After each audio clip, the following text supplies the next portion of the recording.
Экинчиси болсо оор басырыктуулук. Мага аябай жагат ушул. Анткени оор басырыктуулук бул Алладан берилген бир неамат.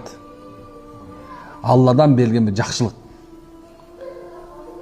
Жалжаң, калжаң, бир сөздүн бир мааниси жок. Пайгамбарыбыз саллаллаху алейхи вассалам сүйлөй турган жерде сүйлөгөн, сүйлөбөй турган жерде сүйлөгөн эмес. Сүйлөй турган адам өзүнүн кадыр баркын, өзүнүн баскан турганын, ким экенин мында билүүсү зарыл экен. Керек болсо аялың менен болгон мамиле, балаң менен мамиле болгондо дагы эмне экен? Мындай билиш керек. Мурункулар билесиңер кандай? Жанагы казактын эмеси туура айткан жана куудулу бар го бир. Ошондо атабыз мынтип кирип келатканда эле уже оңдола башташты го.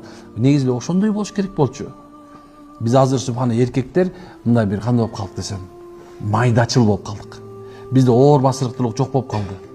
Майда болгон себебинен ар бир нерсе кийлигишип, холодильникте жумуртка кайда, субханаллах, алдын натуральный болчу, сен кытайскийни отуп койсоң, эмне мунун вялый болуп калган, эмне жок, андай эмес.